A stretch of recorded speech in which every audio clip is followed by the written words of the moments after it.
হ্যাঁ, রমাদান নাম শুনলেই মুমিন হৃদয়ে বয়ে যায় প্রশান্তির ফল্গু ধারা, ঠিক কিনা? একটা আনন্দ, একটা উচ্ছ্বাস আমাদের হৃদয়ের মধ্যে চলে আসে। রমাদান সাইয়্যিদুশ শুহুর, 12 মাসের মধ্যে সব চাইতে শ্রেষ্ঠতম মাস রমাদান আল মুবারক আসছে। আত্মশুদ্ধির মাস, আত্মসংশোধনের মাস, শুদ্ধাচারের মাস, নিজেকে আলোকিত করবার মাস। এই রমাদানুল মুবারকে আমাদের কি করণীয়, কি বর্জনীয়, what to do and what not to do, এই টপিকসের উপর কিছু কথা আপনাদের সামনে উপস্থাপন করব ইনশাআল্লাহ। ওমা তাওফীকি ইল্লা বিল্লাহ।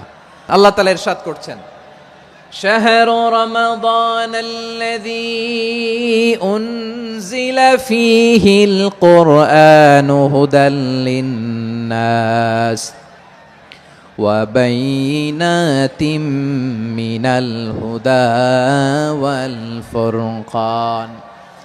আল্লাহ বলেন, রমাদান এমন একটা মাস যে মাসে কোরআন নাজিল করা হয়েছে। আর এই কোরআন হচ্ছে বিশ্ব মানবের জন্য পথ নির্দেশিকা, হেদায়েতের সুস্পষ্ট বর্ণনা এবং সত্য মিথ্যা পৃথক করার আসমানি মানদণ্ড রূপে জামিনে আমাদের জন্য কোরআন নাজিল করেছে কে? আওয়াজ করে বলেন তো, আল্লাহর নাজিল করা এই কোরআনে কোনো ভুল আছে? সন্দেহ আছে?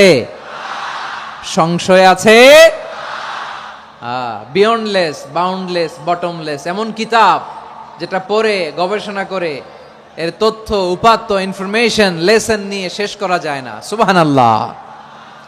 আল্লাহ বলেন, এই কোরআনকে আমি রমাদানে নাজিল করেছি, যেটা বিশ্ব মানবের জন্য পথ নির্দেশিকা। এতে আছে হেদায়েতের সুস্পষ্ট বর্ণনা আর সত্য মিথ্যা পার্থক্য করার মানদণ্ড, কোনটা সত্য কোনটা মিথ্যা এটা কোরআন দিয়ে ডিফারেন্সিয়েট করা যায়। কোরআন হচ্ছে ফুরকান, to differentiate between right and wrong. কোনটা সত্য কোনটা মিথ্যা, কোনটা ভুল কোনটা নির্ভুল, এটা কোরআন দিয়ে যাচাই করা যায়। চিল্লায় বলেন ঠিক কিনা? এজন্য এই কোরআন দিয়ে আমাদের জীবন সাজাতে হবে। কোরআন দিয়ে জীবন না সাজালে জীবন আলোকিত হয় না। কোরআন দিয়ে পরিবার না সাজালে পরিবার আলোকিত হয় না। কোরআন দিয়ে সমাজ না সাজালে সমাজটা শান্তিময় হয় না। শুধু দুর্নীতি দমন কমিশন দিয়ে দুর্নীতি বন্ধ করা যায় না। কোরআনের আইন বাস্তবায়ন করা ছাড়া এই সমাজ থেকে দুর্নীতি বন্ধ করা যাবে না। চিল্লায় বলো ঠিক কিনা? আমার প্রিয় ভাইরা, এই কোরআন নাজিল হয়েছে রমাদান আল মুবারক, এই বরকতময় মাসে। তাই আমাদের উচিত আসন্ন যে রমাদান আল মুবারক, এই রমাদানে কোরআনের সাথে নিজেদের সম্পর্ককে বাড়ানো। আপনি কি জানেন কোরআন নিয়ে কোন ফেরেশতা পৃথিবীতে এসেছিল? জানেন? ফেরেশতার নাম কি বলেন তো? জিবরিল আলাইহিস সালাম। সাইয়েদনা জিবরিল কোরআন নিয়ে এসেছেন, ফলে উনি হয়েছেন শ্রেষ্ঠ ফেরেশতা। বিশ্ব নবীর উপর কোরআন নাজিল হয়েছে, তাই তিনি হয়েছেন শ্রেষ্ঠ নবী। রমাদানে কোরআন নাজিল হয়েছে, তাই রমাদান হয়েছে শ্রেষ্ঠ মাস।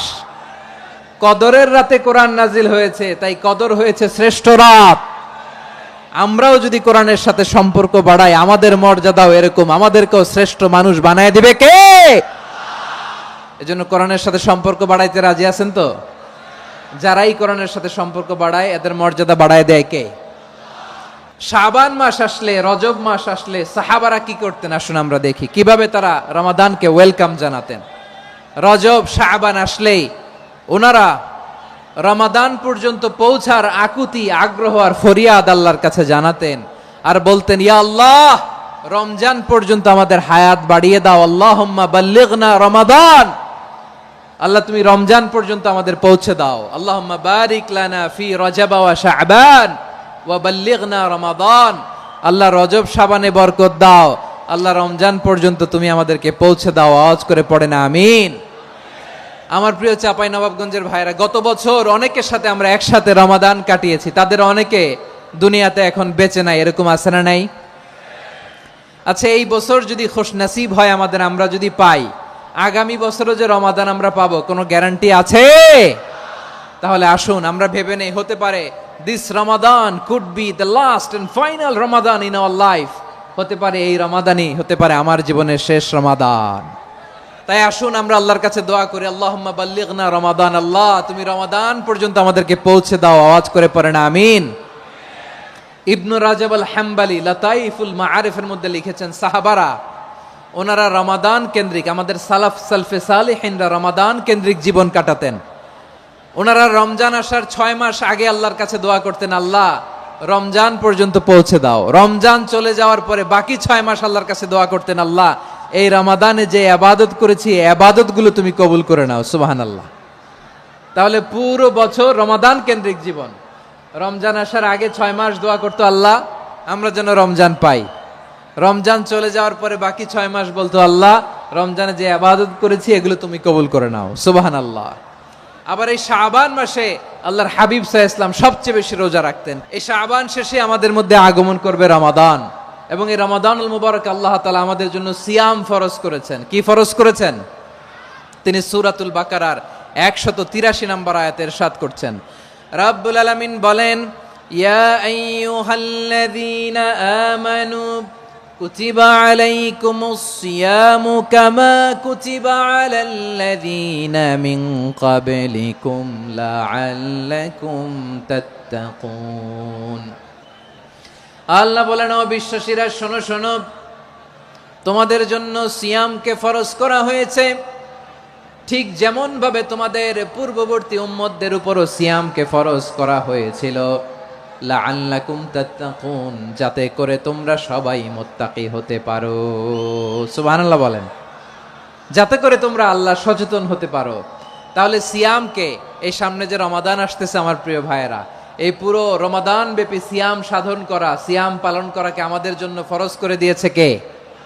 এটা শুধু আমাদের উপরই ফরজ না, আমাদের আগে যত জাতিগোষ্ঠী এই পৃথিবীতে এসছে সবার উপরে সিয়াম পালনকে ফরজ করেছে কে?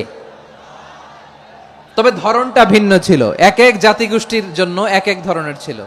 আমাদের জন্য সিয়াম ফরজ টানা 1 মাস 30 দিন বা 29 দিন। পূর্ববর্তী অনেক উম্মতের উপর 1 মাস ছিল না, 3টা ফরজ ছিল। কয়টা? প্রতি মাসের 13, 14, 15 ফরজ ছিল তাদের জন্য।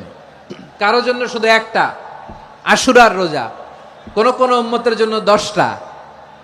কোন কোন উম্মতের জন্য রোজা ফরজ ছিল মৌনতার রোজা, আরবিতে বলে সওমুল ইনসাত, মানে সারাদিন খেতে পারবে, পান করতে পারবে, স্ত্রীর সাথে মেলামেশা করতে পারবে, কিন্তু কথা বলতে পারবে না। কথা বললেই তাদের রোজা ভেঙে যেতে। পড়েন সুবহানাল্লাহ। কি অদ্ভুত ব্যাপার, মৌন সম্মতির রোজা। যেমনটি সাইয়্যিদাতুনা মারিয়াম আলাইহাস সালাম বলেছেন, ইন্নী নাযারতু লির-রাহমানি সাওমা ফালান উকাল্লিমাল ইয়াওমা ইনসিয়া। তিনি বলেছেন, আজকে আমি রহমানের জন্য, মানে আল্লাহর জন্য রোজা মানত করেছি, আজকে আমি কারোর সাথে কথা বলতে পারবো না। তো রোজা রাখলে কথা বলতে পারবে না কেন? কারণ ওই শরীয়তে রোজার বিধান ছিল সকাল থেকে সন্ধ্যা খেতে পারবেন, পান করতে পারবেন, কিন্তু কথা বলতে পারবেন না। কথা বললেই রোজা ভেঙে যেত। সুবহানাল্লাহ বলেন। তাহলে সব জাতিগোষ্ঠীর উপরে রোজা ফরজ ছিল, কিন্তু ধরনটা ভিন্ন ছিল। মজার ব্যাপার হচ্ছে, আপনি বর্তমানেও বিভিন্ন ধর্মের দিকে তাকান, বৌদ্ধ ধর্ম, হিন্দু ধর্ম, খ্রিস্ট ধর্ম, তাদের মধ্যেও রোজা আছে। ইংরেজরা, খ্রিস্টানরা এটাকে বলে ফাস্টিং। কি বলে? ফাস্টিং। আমাদের হিন্দু ভাইয়েরা বলে উপবাস। তারা কি বলে? উপবাস। আবার এখন আন্দোলনেরও একটা মাধ্যম হয়েছে এটা, না খেয়ে থাকা। এটারে বলে অনশন। এটারে কি বলে? অনশন ধর্মঘট। মানে আমাদের দাবি না মানলে আমরা খাবো না, রোজা রাখলাম। তারপরে আধুনিক বিজ্ঞান এটার একটা নাম দিয়েছে না খেয়ে থাকাকে, অটোফিজি। কি বলে? অটোফিজি। জাপানের এক চিকিৎসা বিজ্ঞানী এই অটোফিজির উপর গবেষণা করে সে নোবেল পেয়েছে। এজন্য আল্লাহ তাআলা আমাদের জন্য গোটা রমাদানে এই সিয়ামকে ফরজ করে দিয়েছেন। আওয়াজ করে বলেন আল্লাহু আকবার।